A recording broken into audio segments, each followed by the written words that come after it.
Hey guys, अभी मैं उदयगिरी पहुंच चुका हूं। अभी हम बात करेंगे उदयगिरी को क्यों बनाया गया था और किसने बनाया। चलते हैं इसके फ्रंट गेट के और जहां से मैं एंट्री किया था, क्योंकि बीच में से दिखाएंगे समझ नहीं आएगा। तो गाइस अभी हम पहुंच चुके हैं उदयगिरी के फ्रंट गेट की ओर। अभी जो आप देख पा रहे हैं ये कुछ नोटिस वगैरह है, तो हमने इस पे ज़्यादा ध्यान नहीं दिया है।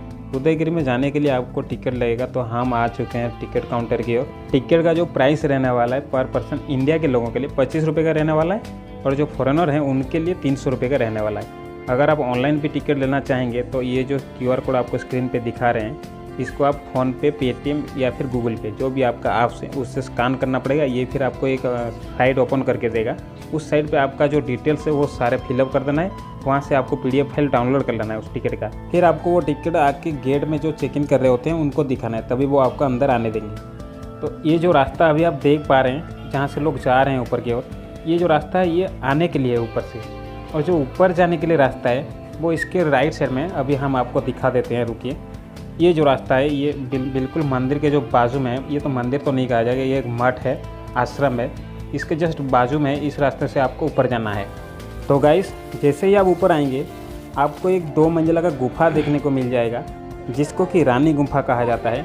और ये जो रानी गुम्फा है अभी आप स्क्रीन पर देख पा रहे होंगे, ये टूटा फूटा है।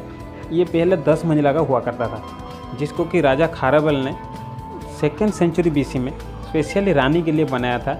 जब रानी टहलने के लिए आएंगे यहाँ उदयगिरी में, तब यहाँ पे थोड़ा सा रेस्ट कर सकें। तो अभी जो आप देख पा रहे हैं ये टूटा फूटा है। इसके टूटने का जो वजह है वो बाद में भूकंप आया था, उस भूकंप की वजह से ये टूट गया और बाकी ये 2 मंजिला गुफा रह गया। तो गाइस स्क्रीन में आपको अभी बहुत सारे आर्ट्स वगैरह दिख रहे होंगे।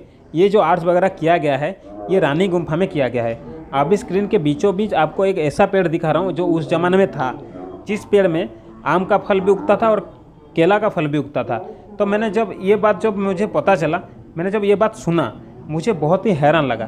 फिर मैंने याद किया कि कई सारे गांव में जो होता है आम का पेड़ होता है, उसमें से बरगद का पेड़ उगाता है, कभी कभार पीपल का भी पेड़ उगाता है। और ऐसा भी होता है कि बरगद का पेड़ होता है, उसमें से कभी कभार खजूर का भी पेड़ उगता है।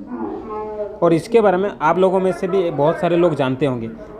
तो उसे देखने के बाद मैं फिर आगे चला गया बाकी के आर्ट्स वगैरह को जानने के लिए, क्योंकि बहुत सारे आर्ट्स वगैरह यहाँ पे किया गया था, तो उतना टाइम भी मेरे पास नहीं था।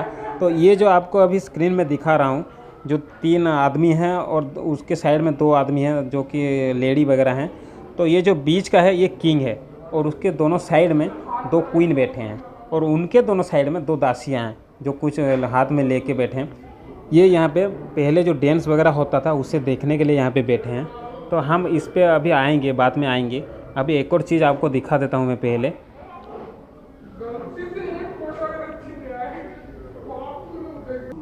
ये जो अभी आप देख पा रहे होंगे स्क्रीन में, इसे उस टाइम में वो लोग रेस्ट करने के लिए बनाए थे। देख पा रहे होंगे इस तरफ थोड़ा सा ढालू है और उस तरफ थोड़ा सा ऊंचाई है। ये जो ऊंचाई का हिस्सा है उस टाइम में जो भी रेस्ट करते थे तभी वो लोग पिलो की तरह यूज करते थे, क्योंकि उस टाइम में पिलो वगैरह नहीं था। तो उस टाइम में रेस्ट करने के लिए इसे पिलो की तरह यूज किया करते थे। अभी हम फिर पहले वाले टॉपिक पर चलते हैं, जो राजा और रानी दिखाए थे मैंने आपको। अभी आप देख पा रहे होंगे जो ये स्क्रीन पे दिखा रहा हूँ, अभी आप एक फुटेज देख पा रहे होंगे जो कि लेफ्ट साइड में एक लेडी डांस करता हुआ दिख रहा है और उसके पीछे जो ये लोग हैं ये बैंड बाजा पार्टी हैं जो कि बजाते हैं। उस टाइम ये लोग राजा और रानी को एंटरटेनमेंट के लिए जो करते थे, ये उसका फुटेज है। तो अभी मैं रानी गुम्फा के 2nd फ्लोर पे जा रहा हूँ। ये जो सीढ़ी आप देख रहे हो ये नया बनाया गया है। पहले के जो सीढ़ी थे वो भूकंप की वजह से सारा का सारा टूट गया। तो ये 2nd फ्लोर पे जाने के लिए रानी गुम्फा के नया बनाया गया है गवर्नमेंट के द्वारा। तो अभी मैं जहाँ जा रहा हूँ वहाँ से आपको एक ऐसा जगह दिखाऊंगा जहाँ पे पहले 1100 BC से पहले बहुत बड़े बड़े म्यूजिक कंसर्ट हुआ करता था। आज जो आप ऑर्केस्ट्रा या फिर जो भी म्यूजिक कंसर्ट वगैरह देख रहे हो, उतना ही बड़ा बड़ा म्यूजिक कंसर्ट उस टाइम में भी हुआ करता था, 1100 BC से पहले, राजा रानियों के टाइम में भी। तो ये जो आपको अभी दिखा रहा हूँ, ये जो king and queen sitting place लिख के आ रहा है, यहाँ पे राजा रानी बैठ रहे थे जो म्यूजिक कंसर्ट होता था उसे देखने के लिए। और ये जो अभी जो म्यूजिक स्टाफ लिख के आ रहा है, यहाँ पे जो इंस्ट्रूमेंट बजाते थे वो लोग यहाँ पे रहते थे और बजाते थे जो भी प्रोग्राम होता था। जैसे कि आज भी जैसे स्टेज के पीछे इंस्ट्रूमेंट वाले रहते हैं और बजाते हैं, उस टाइम में भी उसी तरह स्टेज के पीछे रह के वो लोग बजाते थे। और ये जो आपको अभी दिखा रहा हूँ ये स्टेज हुआ करता था उस टाइम में। जो भी प्रोग्राम होता था यहाँ पे होता था, जो म्यूजिक कंसर्ट वगैरह जो भी नाटक वगैरह होता था यहाँ पे होता था।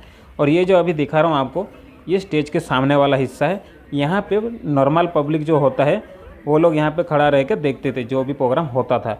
सभी चीज़ों को देखने के बाद मैं चला गया आगे, जो कि कलिंग वार का जो आर्ट्स वगैरह किया गया है उस टाइम का, उस सब जानने के लिए। तो ये जो लड़की अभी आ रही थी अंदर से बाहर, यहाँ वो लोग 1100 BC से पहले इस कमरे को वो लोग लैट्रिन की तरह यूज करते थे। अभी जो आपको फुटेज दिखा रहा हूँ ये कलिंग वार का समय का फुटेज है। तो कैसे उस समय कलिंग को स्वतंत्र रखने के लिए यहाँ का जो सेना था वो, और यहाँ का जो साधारण जनता भी थे वो लोग भी कैसे लड़ गए थे। साधारण जनता तो छोड़ो भाई यार, यहाँ के जो बच्चे तक भी थे वो लोग भी सम्राट अशोक के सेना के साथ युद्ध करने के लिए निकल पड़े थे। और इतना बड़ा विध्वंस देखने के बाद सम्राट अशोक ने कलिंग को जब जीत लिया, तब फिर उन्होंने फैसला किया कि अभी और किसी के साथ भी युद्ध नहीं करेंगे। फिर उन्होंने जो बुद्धिज्म का धर्म को अपना लिया और बुद्धिज्म का एक संन्यास बन के उस धर्म का प्रचार प्रसार किया। अभी मैं आपको एक सुरंग दिखा रहा हूँ। इस वाला जो हॉल है, इस तरफ आप सामने करके बात करेंगे तो सिर्फ इसी हॉल से ही सुनाई देगा। और यहाँ राइट साइड में एक हॉल है, यहाँ पे देख सकते हैं एक आदमी है। इस राइट तरफ के साथ आप फेस करके बात करेंगे तो सिर्फ राइट तरफ से ही सुनाई देगा। तो हमारे जो प्राचीन काल के जो कारीगरी जितने भी किया गया है तो बहुत ही लाजवाब किया गया है। इन सभी चीज़ों को देखने के बाद मैं चला गया आगे गणेश गुम्फा की ओर, जहाँ पे पहले के जो राजा थे वो वहाँ पे पूजा करते थे। तो अभी मैं पहुँच गया हूँ गणेश गुम्फा की ओर। ये जो गणेश गुम्फा है ये रानी गुम्फा से ऊपर है, वहाँ से एक रास्ता आता है। जिस रास्ते से आप आएंगे तो ये वाला गुम्फा की ओर आप आ जाएंगे। तो ये यहाँ पे 2 हाथियों का स्टेचू बनाया गया है। तो यहाँ जो राइट साइड में एक कमरा दिख रहा है, यहाँ पे गणेश जी का मूर्ति है। कलिंग का जो राजा थे वो पहले सनातनी थे, तो इसलिए यहाँ पे गणेश जी का मूर्ति है। वो यहाँ पे आके पूजा करते थे। फिर बाद में वो कलिंग युद्ध हार जाने के बाद उन्होंने फिर जैन धर्म अपना लिया। यहाँ इस केव के चारों ओर एक बैरिकेड किया गया है क्योंकि अंदर किसी को भी अलाउड नहीं है। तो आप जब घूमने के लिए आ रहे हो तो यहाँ बाहर बैरिकेड के बाहर रह के आप लोग फ़ोटो वगैरह वो खिंचा सकते हो। उन दोनों गुम्फाओं को देखने के बाद मैं चला आया सीधा हाथी गुम्फा की ओर। गणेश गुम्फा से ये लेफ़्ट साइड एक रास्ता आता है, जिस रास्ते से आप यहाँ पे आ सकते हैं। और अगर आप चाहेंगे तो मैंने इस वीडियो में पहले भी आपको एक रास्ता दिखाया था जिस रास्ते से लोग आ रहे थे, तो डायरेक्टली आप यहाँ पे भी आ सकते हो। ये जो हाथी गुम्फा है ये पहले हाथी के आकार के देखने के थे, तो इसलिए इसको हाथी गुम्फा कहा जाता है। ये सारा का सारा अभी टूट गया है क्योंकि बाद में भूकंप आने के वजह से ये सारा का सारा टूट गया। तो अभी ये जो 3 पिलर आप देख पा रहे होंगे, तो ये जो 3 पिलर है इसको बाद में गवर्नमेंट के द्वारा बनाया गया है क्योंकि इसे थोड़ा सा संरक्षित रख सकें। तो अभी मैं आपको इसको अंदर से भी दिखा देता हूँ।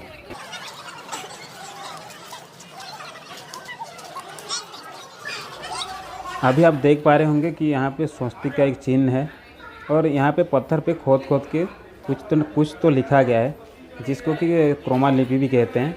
तो ये जो लिखा गया है ये राजा के बारे में लिखा गया है। तो मुझे तो समझ में नहीं आ रही, ये जो लेटर है ये तो मैं पढ़ भी नहीं सकता। अगर आप आएंगे यहाँ पे तो देख सकते हैं ये जो सारा लिखा गया है। तो इसे देखने के बाद मैं फिर चला गया आगे बाकी सारे गुम्फाओं को देखने के लिए। अभी एक और गुम्फा की ओर मैं पहुँच गया हूँ। तो देख पा रहे होंगे एक और गुम्फा यहाँ पे है जिसके बारे में मुझे कोई जानकारी भी नहीं है और नो एंट्री भी यहाँ पे दिया गया है। तो हम यहाँ पे जाना सुरक्षित भी नहीं मानते हैं, तो हम यहाँ पे नहीं जाएंगे।